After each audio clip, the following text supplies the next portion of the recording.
Hi. இன்றைக்கி இந்த வீடியோவில் என்ன பார்க்க போகிறோம்னா, நம்ம டே டு டே லைஃப்பில் யூஸ் பண்ணுற சில சென்டென்சஸ் தான். அதை இங்கிலீஷில் எப்படி சொல்லலாம் அப்படின்னு பார்ப்போம். நமக்கு பிடித்த பாட்டு ஏதாவது ஒருக்கு கேட்டுட்டோம்னா அது சொல்லுவோமா, அந்த பாட்டு எப்போ நினச்சாலும் என் காதில் அப்படியே ஒலிச்சிக்கிட்டே இருக்குது அப்படின்னு சொல்லுவோம். அதை இங்கிலீஷில் எப்படி சொல்லலாம்னா, earworm, earworm. This song is just an earworm. It's playing in my head all day. அதாவது இந்த பாட்டு வந்து என் காதில் ஒலிச்சிக்கிட்டே இருக்குது. அதனால தானே என்னவோ இந்த பாட்டு வந்து அப்படியே என்னது என் மண்டைக்குள்ளே ஓடிக்கிட்டே இருக்குது. I can't sleep because this tune is an earworm. என்னால் தூங்கக்கூட முடியலை, ஏன்னா இந்த டியூன் வந்து என் காதில் ஒலிச்சிக்கிட்டே இருக்குது. சிலருக்கு ரொம்ப எமோஷன் ஆகிட்டால் தொண்டையை அடைக்கும், வார்த்தை வராது. அது வந்து சந்தோஷத்துலேயும் இருக்கலாம், அழுகையிலையும் இருக்கலாம், பயத்துலேயும் இருக்கலாம். இந்த மாதிரி நேரங்களில் நமக்கு வார்த்தையை வரவிடாமல் தொண்டையை அடைக்கும். அதை இங்கிலீஷில் எப்படி சொல்லலாம்னா, choke up, choke up. He choked up while talking about his mother. அவங்க அம்மாவை பற்றி பேச ஆரம்பித்தாலே என்ன ஆயிடுது அவனுக்கு, அப்படி தொண்டையை அடக்கி தான். I choked up during the farewell speech. Farewell address கொடுக்கறதுல எனக்கு அப்படி தொண்டையை அடைச்சிருச்சு.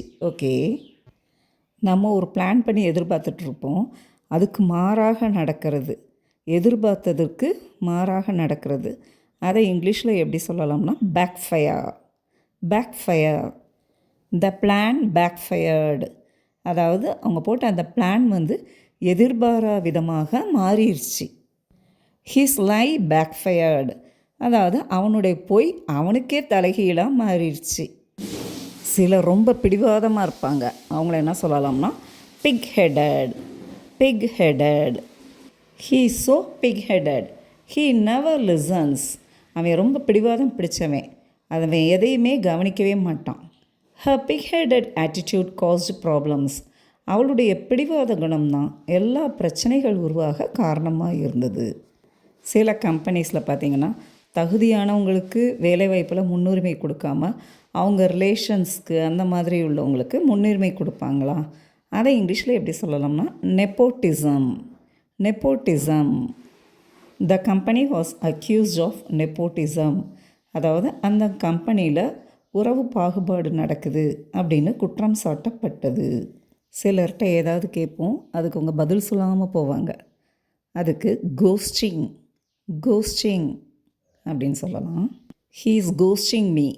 அவன் எனக்கு பதில் சொல்லாமல் விட்டுட்டான். He is ghosting me. அவன் எனக்கு பதில் சொல்லாமல் விட்டுட்டான். இன்றைக்கி பார்த்த சென்டென்சஸ் எல்லாமே நீங்களே ரிப்பீட் பண்ணி பாருங்கள். நீங்களும் இங்கிலீஷில் சூப்பராக பேசலாம்.